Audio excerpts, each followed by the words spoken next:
Thank you, Mr. Chair, and thank you to our witnesses for being with us. I have the privilege of representing Virginia's 2nd Congressional District, so Hampton Roads, home to a lot of our East Coast Navy.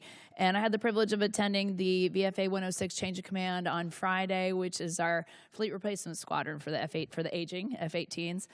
But what an awesome event. And to talk to some of the Navy leadership that was there and to listen to them say firsthand just about the morale of the squadrons that are currently deployed on the USS Ford, specifically talking to leadership. A lot of our children serve. It's a family business for those of us in naval aviation. And they're like, don't believe the media. The morale's amazing. Those guys are doing tip of the spear mission work. I live with a retired F-18 pilot husband who also is begging to find a way to get back in the cockpit because he's jealous of what he sees. So just that type of mentality.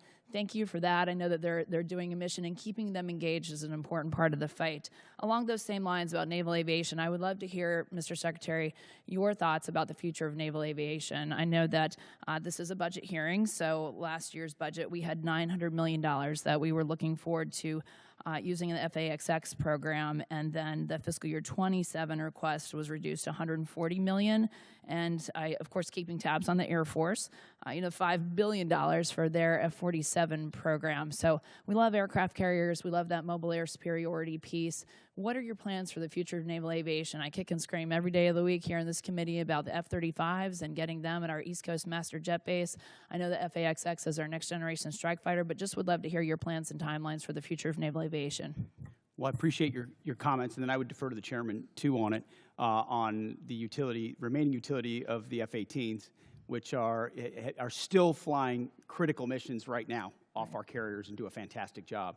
30-plus years old, but yes. Yes, correct, which is why the issue of the FAXX is important. It's not a matter of if, it's a matter of when. It's a matter of trade-offs in industry and design and capabilities, ensuring we're not slowing other things down at the behest of others. So I think in August, the August time frame is, I'm sure you're familiar with that, is what we're looking at. It's a critical capability that we need to fund for the future of naval aviation.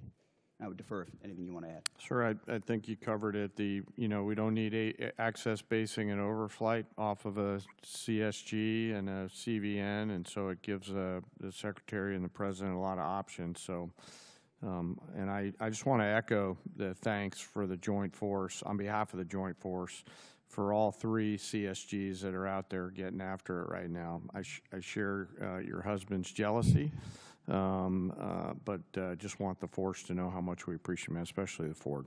Thank you. Thanks very much, General. And then, Mr. Secretary, just again representing a big Navy district and having just a concern for the Navy, could you shed any light on why the Secretary of the Navy was relieved and what that timeline to replace him looks like for permanent leadership? I think that's one of the reasons why we struggle with even, I think, about the basing decisions and, again, naval aviation, and I wish we would talk more about just the contributions of our aviators, but could you shed any light on that issue? Well, as the President stated, we thank the previous Secretary for his service, appreciate a lot of the initiatives that he undertook. Ultimately, it was time for a new leadership and a new direction as far as running fast toward those objectives, and so we made a change. We think it's hard personnel is policy, and the sooner you identify, especially, we talked about general officers, as you're evaluating whether they're running with the mission they've been given, you got to make a change if they're not. The same with civilians, and in this case, we made that change. And any timeline to replace or have a new Secretary of the Navy appointed? Well, right now we have an acting in Hung Kao who's did a fantastic job as the #2, and he'll be acting for now. And I would imagine we'll know in due time. Thank you. And then General Caine, I know you're a VMI graduate, and I know you're watching some of the partisan attacks that have been going on with some of our senior military academies, specifically in Virginia. And I was wondering if you had any thoughts or have had any discussions about how we can remove some of our senior military academies from these partisan state politics. I think it requires a further discussion. We had 170 Army ROTC officers that we commissioned out of that school specifically, but we've seen pushes to shut down, defund, replace their board of visitors. Any thoughts on how we can be more protective of those great schools? Well, ma'am, you sort of started where I'm going to land on the importance of staying politics as the chairman and not unintentionally or inadvertently stepping into a political matter where I should not.